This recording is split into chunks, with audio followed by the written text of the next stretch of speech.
Good morning friends, जय हिंद। मैं Vipin sir और जीविका केमिस्ट्री क्लासेस में आपका एक बार फिर से स्वागत है। हेलो फ्रेंड्स, अभी तक आप पढ़ रहे थे जीव विज्ञान प्रश्न श्रृंखला, है ना। जीव विज्ञान प्रश्न श्रृंखला के आप पढ़ रहे थे, सीरीज चल रही थी जिसमें कि 15 कुछ सीरीज आपके पास आ चुकी हैं। आज आप पार्ट 16 सीरीज का पढ़ने जा रहे हैं और क्वेश्चन नंबर 376 से 400 तक ये सीरीज चलेगी, ठीक है ना। 400 तक ये सीरीज चलेगी और आप लोग ध्यान से इनको क्वेश्चंस को देखिए। मैं आपके लिए बहुत अच्छे अच्छे क्वेश्चन ढूंढ कर लाता हूं और आगे आपकी तक जो कि आपकी सारी कंपटीशन और कंपटीशन के लिए बहुत ही महत्वपूर्ण होंगे, ठीक है ना। तो आइए बिना किसी विलंब के शुरू करते हैं आज का ये सीरीज। तो क्वेश्चन है आपका पहला 376, केचुआ किसानों को किस प्रकार लाभ पहुंचाता है। देखिए भैया, केचुआ जो होता है उसे किसानों का मित्र कहा जाता है, ठीक है ना। केचुए को किसानों का मित्र कहा जाता है, फ्रेंड कहा जाता है, क्योंकि वो किसानों की यानी किसी न किसी प्रकार से मदद करता है या मिट्टी की उपजाऊ क्षमता में वृद्धि करता है, ठीक है ना। यहां पर बात करता है ऑप्शन की, केचुआ किसानों को किस प्रकार लाभ पहुंचाता है। नंबर ए, हानिकारक कीटों को नष्ट करके, यानी हानिकारक कीटों को खा लेता है, खत्म कर देता है। हानिकारक जीवाणुओं को नष्ट करके, तो सी है उपर्युक्त दोनों। नंबर डी है भूमि को पोलित करके। तो देखिए ऑप्शन ए और बी नहीं हो सकते, क्योंकि केचुआ जो होता है वो ओनली शाकाहारी होता है, कीटों को नष्ट करना या उसका भक्षण करना उसका ऐसा कोई स्वभाव नहीं होता है, ठीक है ना। तो यहाँ पर जो केचुआ है वो किसानों की मदद करता है भूमि को पोली करके, मिट्टी में छेद करता है, जिससे कि ऑक्सीजन का प्रवाह अंदर तक हो जाता है और उपजाऊ क्षमता में वृद्धि हो जाती है, ठीक है ना। आगे चलते हैं क्वेश्चन नंबर 377 पे कि मलेरिया परजीवी तथा अमीबा को किस श्रेणी में रखा जाता है। बढ़िया क्वेश्चन है आपका, अच्छा क्वेश्चन है, आ सकता है। मलेरिया परजीवी, मलेरिया रोग जो फैलाता है, और अमीबा दोनों को कह रहा है किस श्रेणी में रखा जा सकता है या किस श्रेणी में रखा जाए, ठीक है ना। तो ऑप्शन है protozoa, Porifera, Coelenterata, Annelida. Protozoa, Porifera, Coelenterata, Annelida, इनमें से इसे किस श्रेणी में रखा जाए केचुए को, मलेरिया परजीवी और अमीबा को। तो देखिए दोनों ही जंतु संघ प्रोटोजोआ के प्राणी हैं, ठीक है ना। तो ऑप्शन यहां पर आपका ए सही होगा। अगला क्वेश्चन है, मानव सौंदर्य का अध्ययन जीव विज्ञान की किस शाखा में किया जाता है। मानव सौंदर्य का अध्ययन जीव विज्ञान की किस शाखा में किया जाता है। अगला क्वेश्चन है, मानव सौंदर्य का अध्ययन जीव विज्ञान की किस शाखा के अंतर्गत किया जाता है। इकोनोलॉजी, कैलोलॉजी, मैलेकोलॉजी एंड माइकोलॉजी, ठीक है ना। तो आपको बताना है कि मानव सौंदर्य का अध्ययन किसमें किया जाता है। इकोनोलॉजी है, कैलोलॉजी है, मैलेकोलॉजी है और माइकोलॉजी। मानव सौंदर्य का अध्ययन कैलोलॉजी के अंतर्गत किया जाता है। मानव सौंदर्य का अध्ययन कैलोलॉजी के अंतर्गत किया जाता है, ठीक है ना। नेक्स्ट आपका है क्वेश्चन, प्लूरा। प्लूरा किसका आवरण है। ये 4 अंग दिए गए हैं हमारे हृदय के, हमारी बॉडी के 4 अंग दिए गए हैं। फुफ्फुस यानी फेफड़ों का, यकृत, वृक्क यानी किडनी और हार्ट, ठीक है ना। इन चारों में से किस अंग का आवरण होता है जिसे प्लूरा कहते हैं, ठीक है ना। इन चारों में से कौन सा अंग है जिसका आवरण प्लूरा होता है। फुफ्फुस यानी फेफड़े, यकृत, वृक्क यानी किडनी और हार्ट। तो यहाँ पर फुफ्फुस यानी हमारे फेफड़ों के चारों ओर पाए जाने वाले आवरण को, हमारे फेफड़ों के चारों ओर पाए जाने वाले आवरण को प्लूरा कहते हैं। क्वेश्चन नंबर 380 है, खाली उदर के श्लेष्मल स्तर में पाए जाने वाले वलन क्या हैं। खाली उदर के श्लेष्मल स्तर में पाए जाने वाले वलन क्या हैं। टाइफ्लोसोल, एरियोली, रुग्ण, विली। यानी हमारा जब पेट खाली होता है तो उसके श्लेष्मीय स्तर में जो पाए जाने वाले वलन होते हैं वो क्या कहलाते हैं? ऑप्शन आपके चलते हैं टाइफ्लोसोल, एरियोली, रुग्ण एंड विली। तो यहां पर आपका जवाब होना चाहिए रुग्ण, ये कहलाते हैं रुग्ण।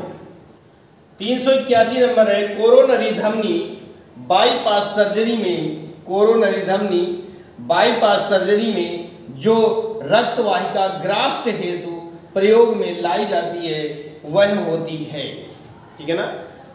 एक बार फिर से सुने, कोरोनरी धमनी बाईपास सर्जरी में जो रक्त वाहिका ग्राफ्ट हेतु प्रयोग में लाई जाती है वह होती है नंबर ए पांव से ली गई सिरा, अग्रहस्त से ली गई धमनी, सीने या छाती यानी यहां से सीने या छाती से के बक्ष स्थान से ली गई धमनी, और चौथा है उपरोक्त में से कोई भी, यानी इन तीनों जगह से कहीं से भी बाईपास सर्जरी में रक्त वाहिका का ग्राफ्ट हेतु प्रयोग किया जा सकता है।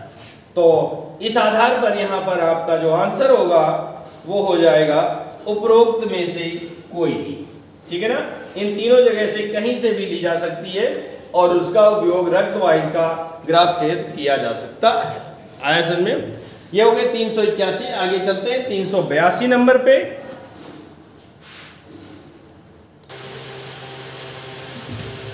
चलिए आगे देखते हैं आपका अगला क्वेश्चन क्या है। आपका अगला क्वेश्चन है बायोलॉजिकल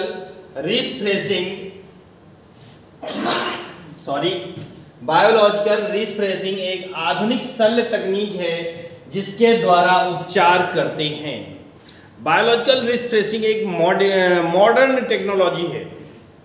वो भी कौन सी शल्य तकनीक का मतलब होता है ऑपरेशन करने की एक नई और आधुनिक विधि है जिसके द्वारा उपचार किया जाता है। किसका करते हैं उपचार?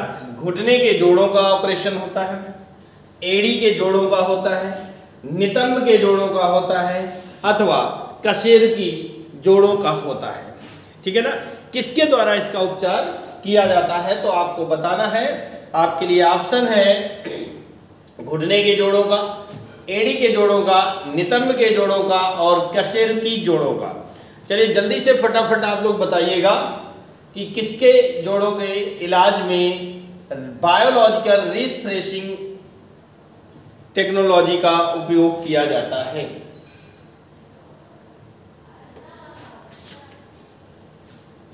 तो आपका जवाब है यहां पर नितंब के जोड़ों का किया जाता है।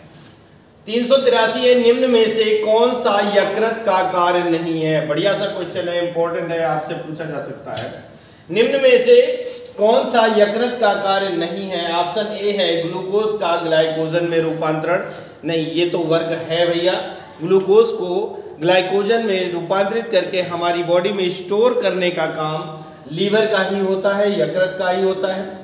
यूरिया का उत्पादन ये भी काम होता है। अमोनिया, हमारी बॉडी में बनी हुई अमोनिया को यूरिया में चेंज करने का कार्य भी यकृत का होता है।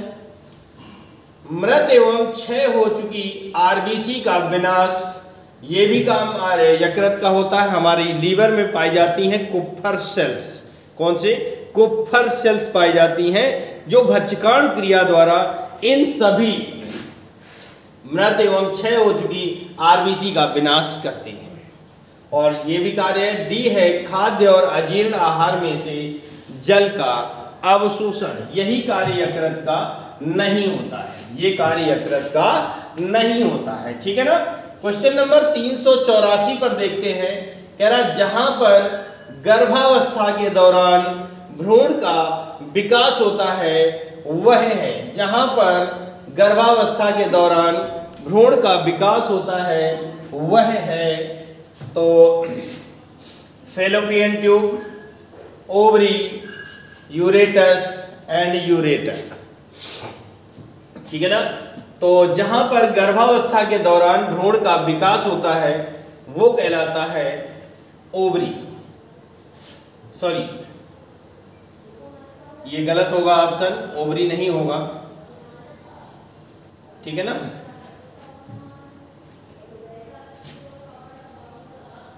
फेलोपियन ट्यूब, जहां पर गर्भावस्था के दौरान भ्रूण का विकास होता है वो होती है फेलोपियन ट्यूब। क्या होती है? फेलोपियन ट्यूब होती है जहां पर भ्रूण का विकास होता है। अगला क्वेश्चन है 385 पे, ग्लाइकोलिसिस में श्वसन के दौरान भाग लेने वाले एंजाइम कहां पाए जाते हैं? ग्लाइकोलिसिस क्रिया में श्वसन क्रिया के दौरान भाग लेने वाले एंजाइम्स कहां पाए जाते हैं? ऑप्शन ए रसधानी, बी कोशिका द्रव्य, सी सूत्रकणिका और डी अंतःप्रदब्बी जालिका। ठीक है ना। एक बार फिर से देखिए, ग्लाइकोलिसिस में श्वसन के दौरान भाग लेने वाले एंजाइम्स कहां पाए जाते हैं? रसधानी, कोशिका द्रव्य, सूत्रकणिका और अंतःप्रदब्बी जालिका। तो आपको जवाब देना है भाई, ढूंढिएगा कौन सा आंसर हो सकता है।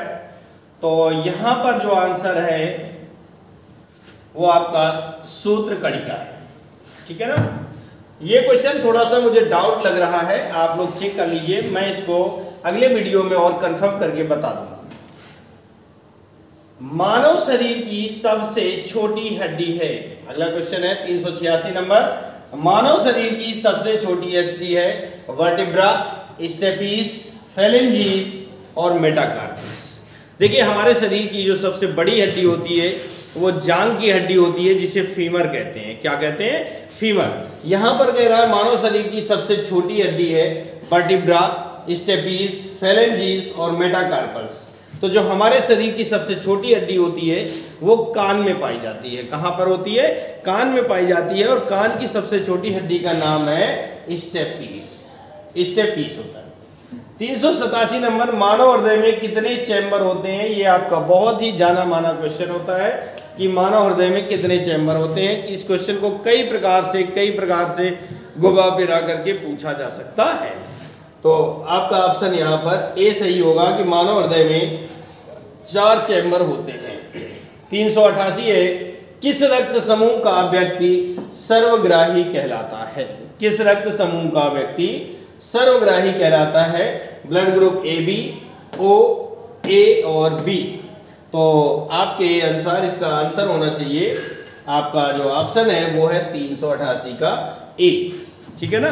388 का ऑप्शन नंबर ए। ठीक है।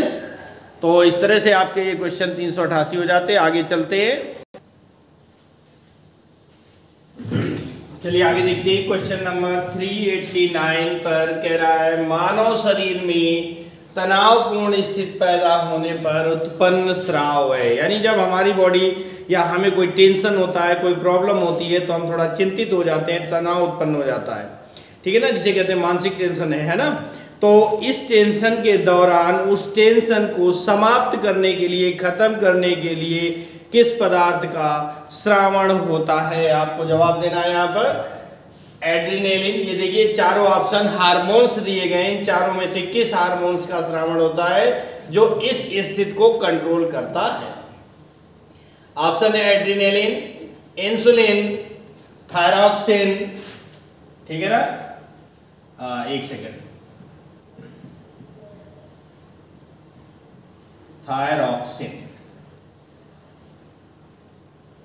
थायरॉक्सिन और टेस्टोस्टेरोन। आपको जवाब देना है इन चारों में से कौन सा हार्मोन्स है जो हमारे शरीर की आपत्ति के लिए टेंशन में सहायता करता है? एड्रेनालिन ऐसा हार्मोन्स है जो हमारी बॉडी की तनावपूर्ण यानी टेंशन को समाप्त करने में सहायता करता है। इसे जो है इमरजेंसी हार्मोन्स या आपातकालीन हार्मोन्स भी कहा जाता है। 390 पर है मानव पाचन तंत्र को इस नाम से भी जाना जाता है। मानव पाचन तंत्र को इस नाम से भी जाना जाता है एलिमेंट्री नलिका, एलिमेंट्री नलिका, एलिमेंट्री नलिका, एलिमेंट्री नलिका, एलोमेंट्री नलिका और एलोमेंटेशन नलिका। देखिए यहाँ पर चारों नाम एक समान है, बहुत थोड़ा थोड़ा सा डिफरेंस है। इस क्वेश्चन को करने के लिए बहुत सावधानी बरतनी जरूरी है।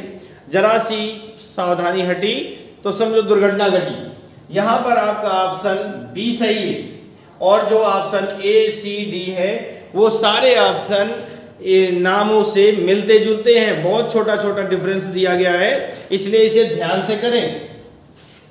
391 कौन सी सिरा फेफड़ों से शुद्ध रक्त हृदय में लाती है? कौन सी सिरा फेफड़ों से शुद्ध रक्त हृदय में लाती है?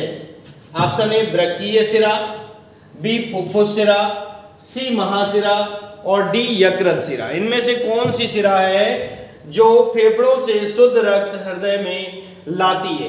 ठीक है, तो आपको जवाब देना है यहाँ पर कौन सी सिरा है। ब्रकी है, फुफ्फुस है, तो ये फुफ्फुस सिरा होती है। इसे पल्मोनरी सिरा भी कहते हैं, पल्मोनरी वेन्स भी कहते हैं, जो हमारी यानी फेफड़ों द्वारा शुद्ध ब्लड को हृदय में लेकर आती है। 392 बार पिंड किसमें पाया जाता है?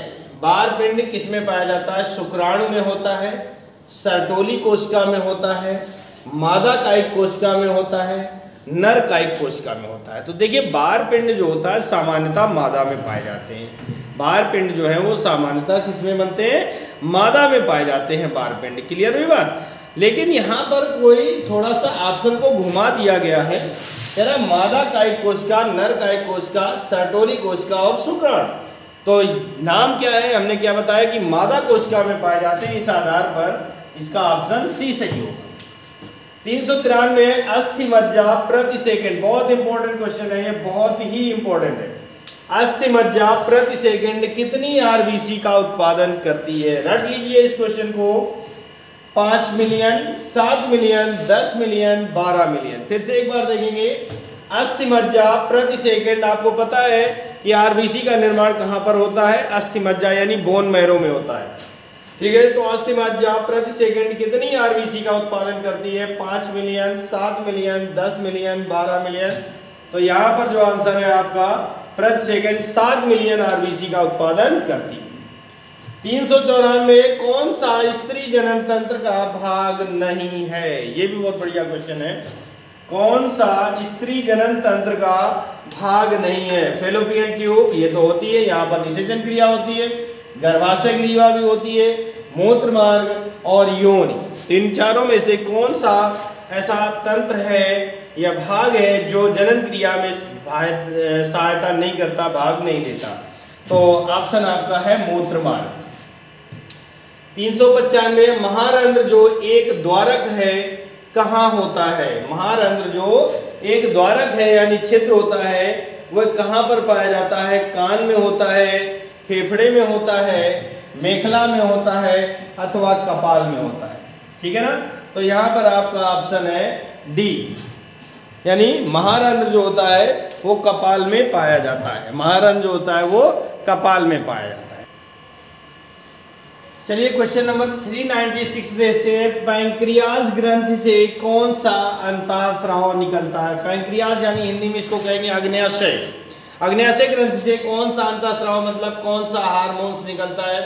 Insulin, bile juice, vitamin D या फिर इनमें से कोई नहीं? तो देखिए पैंक्रियाज से इंसुलिन नामक हार्मोन स्रावित होता है। मनुष्यों के सामान्य रक्तदाब की रेंज क्या होती है? 397 क्वेश्चन नंबर। मनुष्यों के सामान्य रक्तदाब की रेंज क्या होती है?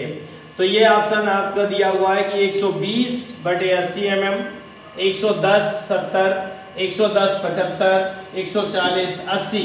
ठीक है ना? तो इसका सही आंसर है आपका 120/80 mm रेंज का। 398 कौन सा विटामिन रक्त जमने में सहायता करता है? कौन सा विटामिन ब्लड के जमने में सहायता करता है? B1, B2, D और K। ठीक है ना? विटामिन B1 काम करता है, विटामिन B2, विटामिन D या फिर विटामिन K। तो ब्लड के थक्का जमने में यानी रक्त के जमने में जो है विटामिन K काम करता है, सहायता करता है। 399 निकट दृष्टि यानी मायोपिया का संबंध है फेफड़े से, मस्तिष्क से, कान से या फिर आंख से। ठीक है ना? तो निकट दृष्टि, दृष्टि से ही पता चलता है कि दृष्टि का काम किसका होता है? आंख का काम होता है। तो यहाँ पर आपका ऑप्शन आंख हुआ। कौन सा रक्त वर्ग सार्वत्रिक दाता होता है? तो तो यहाँ पर जो है ए बी अथवा ओ ब्लड ग्रुप जो होता है वो सर्वदाता होता है, क्योंकि इसमें कोई भी एंटीबॉडी नहीं पाई जाती, इसलिए ऐसा होता है कि ये ब्लड ग्रुप किसी को भी दिया जा सकता है। आई बात समझ में? तो चलिए फ्रेंड्स, इस तरह से आपकी ये सीरीज कंप्लीट होती है। क्वेश्चन नंबर 400 कंप्लीट हो गया। अब इसके आगे के जो वीडियो होंगे वो अगले पार्ट में आएंगे, ठीक है ना। वीडियो पसंद आए तो लाइक करें, शेयर करें, और चैनल में नए हैं तो चैनल को सब्सक्राइब करें, बेल आइकन को प्रेस करें, जिससे कि आपके पास सारे वीडियोस के नोटिफिकेशन आप तक सबसे पहले पहुंच सके। और अगर आप चैनल में नए हैं तो हमारी प्लेलिस्ट पर जाकर के आप बाकी के वीडियोस देख सकते हैं। ओके, थैंक यू, जय हिंद।